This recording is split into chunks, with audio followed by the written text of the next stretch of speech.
नमस्कार। श्रीमद् भागवत गीता और जिंदगी प्रस्तुति 66।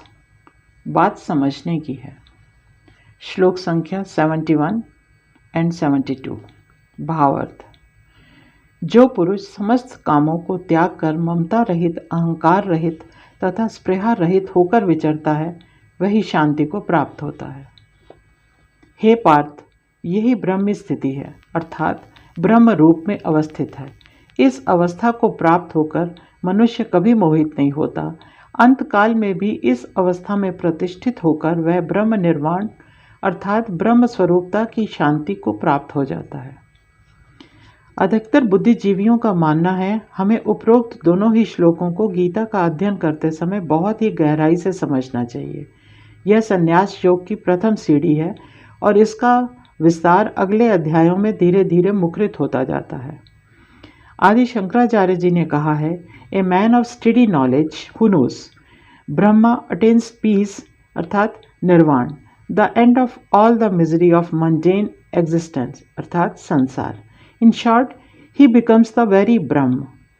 जैसा कि मैंने पहले भी उदाहरण देते हुए चर्चा की थी कि संसार में रहकर संसार के, परिवार के और राज्य के धर्म का निर्वाह करना और वैभव में रहकर वैभव में लिप्त ना होना, इसका एक बहुत बड़ा उदाहरण है राजा जनक। वे राजकाज करते हुए किस तरह अहम की भावना या कहें कि मैं की भावना से परे थे। यह एक बहुत ही गूढ़ विषय है जिसकी चर्चा या व्याख्या कुछ ही शब्दों में, फिर सभा बैठक आदि में की जाने वाली बहस में संभव नहीं है। इस विषय पर इस समय यही कहा जा सकता है कि महान ऋषि अष्टावक्र और राजा जनक के बीच जो संवाद हैं, उन्हें हम अष्टावक्र की गीता के रूप में जानते हैं। इस ग्रंथ में मुख्य रूप से आत्मबोध, वैराग्य, मुक्ति और समाधि आदि के ज्ञान पर विस्तार की चर्चा की गई है। लेकिन यहाँ महर्षि वेदव्यास जी द्वारा लिखित गीता में श्री कृष्ण जिस ज्ञान की बात कर रहे हैं वो अर्जुन के मन में छाए हुए एक मोह का भ्रमजाल है जो उसके मन में युद्ध की घोषणा के बाद उत्पन्न हुआ। यह उसे दूर करने का प्रयास है जिसकी व्याख्या श्री कृष्ण जी ने भारतीय मूल के ग्रंथों अर्थात दर्शन आदि के आधार पर की है। गीता में जिस आत्मज्ञान की चर्चा की गई है उसे भारत का सर्वोपरि ग्रंथ माना जाता है और गीता को सर्वोपरि ग्रंथ। जिज्ञासु जब आत्मज्ञान को समझने और आत्मसात करने की बात करते हैं तो निर्देश के रूप में उनको यही कहा जाता है कि सर्वप्रथम गीता को पढ़ो और समझो, बाकी राहें अपने आप प्रशस्त होती जाएंगी। जब मनुष्य के मन से मैं और मेरा की भावना खत्म हो जाती है तो उसके मन से अहंकार दूर हो जाता है। पर जब ज्ञान द्वारा या विवेक द्वारा यह स्पष्ट हो जाता है कि शाश्वत क्या है और ब्रह्म क्या है तो अहंकार टूट जाता है। वो ब्रह्म जिसे हम बाह्य जगत में ढूंढ रहे थे उसका बोध हमें अपने अंतर मन में होने लगता है। खुद से खुद की पहचान हो जाती है। युद्ध भूमि में खड़े सेनानी सब अपना अपना कर्म करेंगे और अपनी गति को प्राप्त होंगे, पर चेतन रूपी आत्मा तो अजर अमर है। जो बात श्री कृष्ण जी अर्जुन को समझा रहे हैं वो हमें भी समझनी चाहिए कि कितनी भी कठिन परिस्थिति हो, कर्तव्य से मुंह मोड़कर भावुक होना बुद्धिमान व्यक्ति को शोभा नहीं देता। उचित समय पर उचित कर्म करने से मन को शांति ही प्राप्त होती है। क्षणिक मोह भविष्य में कष्ट दे ऐसी संभावनाओं से इनकार नहीं किया जा सकता। इसलिए हमें सदा सचेत रहकर अपने कर्तव्यों का पालन करना चाहिए। मैं अपने प्रियजनों का आघात नहीं कर सकता, यह मोह है। मेरा यह अहंकार है जिससे मनुष्य के अंदर छिपे गुणों का, विवेक का विनाश होता है। इसी तथ्य को मेरे गुरुतुल पिताजी ने समझाते हुए बताया कि यदि ध्यान से समझने की कोशिश करोगे तो समझ में आ जाएगा कि श्री कृष्ण की गीता आत्मज्ञान की बात करती है जो कर्तव्य को साथ लेकर चलती है। यह एक व्यवहारिक शिक्षा है जो राजा और प्रजा दोनों के लिए मार्गदर्शक का काम करती है, और दूसरी ओर है अष्टावक्र की गीता जो आत्मबोध कराती है और उसको जान लेने के बाद लगता है जो है सब भ्रम है, मिथ्या है, क्योंकि आत्मबोध मनुष्य को मनुष्य से ऊपर ले जाता है। कह सकते हैं कि निर्वाण की ओर। यह तर्क भी आवश्यक है। जब तक हमें आत्मज्ञान प्राप्त नहीं होगा तब तक हम यह नहीं जान पाएंगे कि शरीर और आत्मा या जीव, जीवन और आत्मा का संबंध क्या है। तब तक हमारा आत्मज्ञान अधूरा है। हम विचारकों के, प्रश्नों के, दुविधाओं के और कही सुनी बातों के जाल में ही गोल गोल घूमते रहेंगे। जब कभी हमें कोई ज्ञान प्राप्त होता है, जाना या अनजाना, तो हमें मात्र श्रोता बनकर उसे ग्रहण नहीं करना चाहिए। सुनने के बाद उस विषय पर मनन भी करना चाहिए। अति आवश्यक है, क्योंकि हमें उस विषय के गुण अवगुण दोनों को ही समझना है।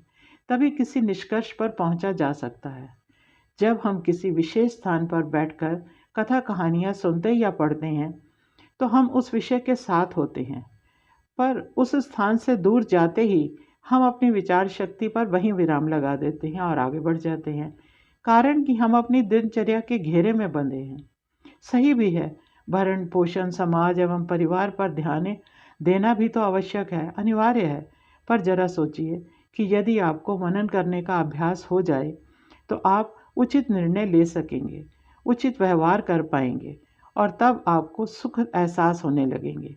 अब यह ज़रूरी तो नहीं कि हम हर सुख दुख का बोझ अपनी आत्मा पर लादें और वक्त बेवक्त अपने दुख या कष्टों का एहसास होने पर आहें भरते रहें। आत्मा कभी झूठ नहीं बोलती और हमारी सोच हमें अनुचित राह पर ढकेल देती है। आत्मनिर्भरता का होना कल्याणकारी है। कई बार लोगों को कहते सुना है कि मेरी आत्मा गवाही नहीं देती। ऐसे कई उदाहरण हैं जो मनुष्य को अच्छा कर्म करने के लिए उत्साहित करते रहते हैं, पर हम अक्सर ऐसी आवाज़ को लोभ, मोह, अहंकार और सामाजिक दिखावे की भेंट चढ़ा देते हैं और करते वही हैं जिससे हमारी आत्मा को नहीं, हमारे दंभ और अहंकार को सुख मिलता हो। यह क्षणिक सुख है, इसे हम भूल जाते हैं, यह सोचना भी नहीं चाहते, बस एक विचलित विकार भरी धारा के अधीन जीवन बिताते चले जाते हैं। जब हमें आत्मज्ञान की अनुभूति होने लगेगी तब हम उचित या अनुचित का ध्यान कार्य करने से पहले ही कर सकेंगे। ऐसे में हम धीरे धीरे सच की ओर बढ़ेंगे और ऐसे सुख को पा सकेंगे जो शाश्वत है, स्वयं के लिए भी और पूरे विश्व के लिए भी लाभकारी सिद्ध होगा। मन की ऐसी परिपक्वता के बाद कहीं वैराग्य की स्थिति आती है, जिसका उदाहरण राजा जनक है। ऐसी अवस्था को जो मनुष्य प्राप्त कर लेता है वही आत्मबोध का अधिकारी बनता है। ऐसे लोग बहुत कम मिलते हैं, करोड़ों में कोई एक। साधारण मनुष्य के लिए तो आत्मज्ञान ही एक बहुत बड़ी उपलब्धि है। श्लोक 72 में इसे ही ब्रह्मावस्था कहा गया है। यह एक ऐसी अवस्था है जिसमें मैं का कोई स्थान ही नहीं है, और जब मैं का कोई भाव ही मन में नहीं रहेगा तो अहंकार भी नहीं होगा। ज्ञानी व्यक्ति हमेशा अपने विचारों को, अपनी भावनाओं को पूरी तरह से अपने वश में रखना जानते हैं। परिस्थितियाँ यदि कभी विपरीत भी दिखाई दें तो भी ज्ञानी पुरुष अपना स्वभाव नहीं छोड़ते। श्री कृष्ण को ज्ञात था कि अर्जुन एक वीर ज्ञानी राजकुमार है, पर युद्ध में विवेक ने उसका साथ नहीं दिया। श्री कृष्ण ने जब अर्जुन को हथियार उठाने को कहा तो उस समय उन्होंने अर्जुन को याद दिलाया कि वह यह न भूले कि सबसे पहले उसे यह स्मरण रखना है कि वह कौन है, कहाँ है और क्यों है। मोह जैसे विचार उसके मन को कमज़ोर बना देंगे। उन्होंने कहा, मत भूलो कि तुम एक वीर योद्धा हो। ऐसा कहकर श्री कृष्ण ने अर्जुन को आत्मज्ञान के बंद दरवाजे खोलने का प्रयत्न किया। कर्म का निर्णय करने से पहले विषय का ज्ञान होना बहुत ज़रूरी है और निर्णय लेने से पहले कर्तव्य की ओर ध्यान देना भी आवश्यक है। आत्मा अमर है, श्री कृष्ण ने बार बार अर्जुन को यह समझाया, पर अर्जुन के संदेह नहीं मिटे। वो अब भी उलझन में था। वो अब भी श्री कृष्ण की ओर कातर दृष्टि से देख रहा था। गीता के दूसरे अध्याय को श्री वेदव्यास जी ने यहाँ पर विश्राम दिया। अर्जुन के मन में उठे रहे संदेहों को श्री कृष्ण ने कर्मयोग की व्याख्या करते हुए तीसरे अध्याय में जो ज्ञान दिया उसकी हम चर्चा आगे करेंगे और कर्म के महत्व को समझने का प्रयास करेंगे। धन्यवाद। नीरा भसीन।